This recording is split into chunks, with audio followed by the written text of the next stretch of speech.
Brant here again at just the right time. With fusion teams becoming stronger than ever after Lupa's release, let's break down everything you need to know about Brant in only 8 minutes. Brant is a fusion sub DPS, and on some occasions also a pure DPS, and one of the two characters scaling with energy regen. With the help of his anchor, he's also a character that can be 100% of his rotation airborne, which is the most efficient and effective way to play him. His basic attacks split into ground and airborne attacks, but given how optimal his playstyle is while being airborne, that's the only thing you'll see him doing. Thankfully for us, his Resonance Liberation, Intro skill and Resonance skill all flip him backward or upward upon cast, and by performing his basic attacks, he also stays airborne. With every one of these attacks, Brant fills up Bravo, his Forte bar, and every 25 points he accumulates, he also heals the entire team. Upon reaching 100 Bravo, his Resonance skill is also enhanced to Return from Ashes, in which Brant throws a big anchor at the enemies to deal huge damage and generate a shield for all the resonators in the team. Note that this skill can also be animation cancelled upon swapping, granting him great quick swap potential as well. On top of that, his passive, Theatrical Moment, gives him a great boost to his attack based on his energy regen. For every 1% above 150 he has, he gains 12 points of attack for a total of 1560 points. However, here's when his Resonance Liberation comes to make things even better and easier. Upon cast, Brant gains a Flame, a status that gives him greater Forte regeneration, making thus his rotation even faster, and, of course, a boost to his attack. Instead of the regular 12 points of attack he gains depending on his energy regen from his passive, now he gains 20, up to a maximum of 2600 points. Don't be surprised if you manage to reach 4 or 5000 attack points with him, that's just a piece of cake for him. With the basic kit breakdown out of the way, let's take a look at how a regular rotation plays out with the Fusion Premium team as an example, Lupa, Brant and Chanli. As in all occasions, you start with Lupa by casting Resonance Liberation followed up by Resonance skill, performing basic attacks 1 through 4, and finally, casting your second enhanced Resonance skill and switching to Brant. The first thing you want to do is cast his Resonance Liberation, so he can get the damage and Forte regeneration boost from a Flame, and of course, let Lupa cast her follow-up attack before the window ends. Brant's Resonance Liberation leaves him airborne, so from that point, you can continue with his regular basic attacks 1 through 4 till his Forte bar is full and Return from Ashes is available. On that point, you can either cast the enhanced skill and switch to Chanli immediately, or let it finish its animation and cast his Echo skill before swapping.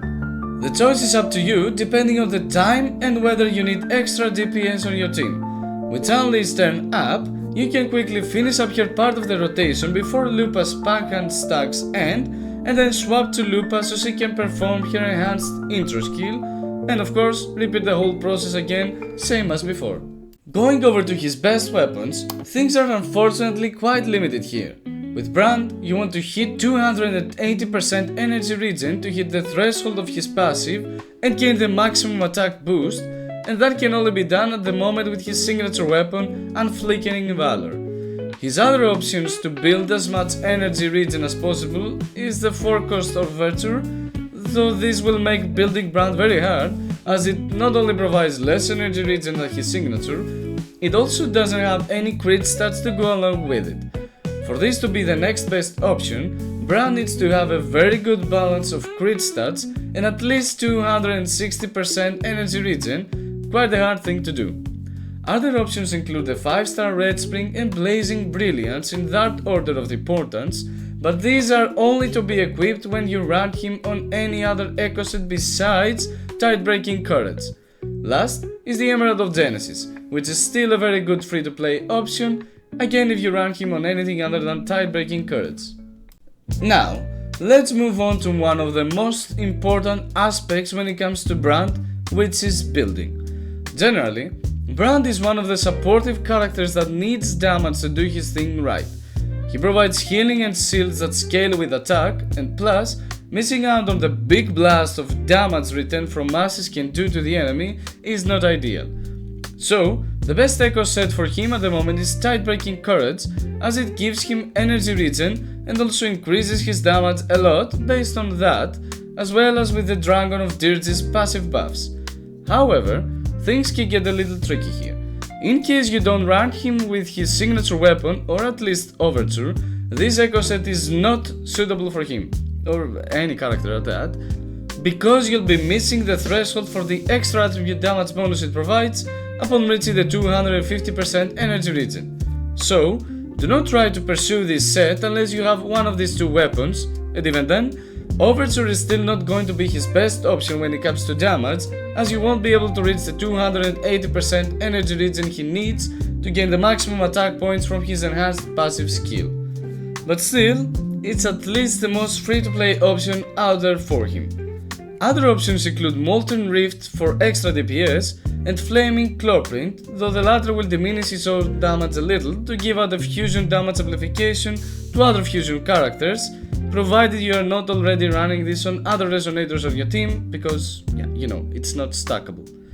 Other more conservative options if you need more sustain include Rejuvenating Glow and Molding Clouds if you just need bigger buffs to your DPS. Stats you should prioritize are Energy Regen, again, aiming between 250% and 280%, then crit damage and crit rate, attack percentage, flat attack, and basic attack damage bonus in that order.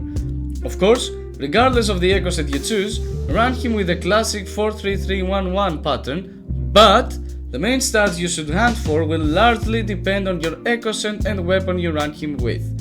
If you go the Tidebreaking Courage route with his signature weapon or Overture, then you will need crit damage or crit rate for the Dragon of Dirge, 2-3 costs with energy regen as their main stat, and 2-1 costs with attack percentage. For anything else, try out fusion damage bonus on your 3 costs just to let him deal as much more damage as possible since he won't be having much energy regen. Still, regardless of your choices, energy regen is the number one substat you should aim for to have across all your echoes and as high as possible as a number. Last but not least, when it comes to his best teams, there are actually many characters that can be paired with him. Given that his outro skill boosts fusion damage and resonance skill damage bonus, any fusion character can benefit from him, especially Chun-Li and Ticia, as they both scale with the attributes Brant gives away. Of course, Lupa and Anchor are also characters that Brant can assist well, and especially after Lupa's launch which made mono-fusion teams strong, Brant can be literally placed in any fusion team you can come up with as a support or buffer of it. Aside from fusion characters, Brant can also benefit Carlotta and Jinxie, both characters that scale with resonance skill damage bonus, and you can watch the video on the top right corner of your screen to see how well Brant can do with Jinxie. That's all for now, fellas. I hope you could get some real value from this Brant guide and hopefully help you decide on whether to pull for him or not. If you haven't concluded yet, feel free to watch my take on the mono-fusion team featuring Brant, Chun-Li and Lupa, just in case it can give you the nudge you need to pull for him.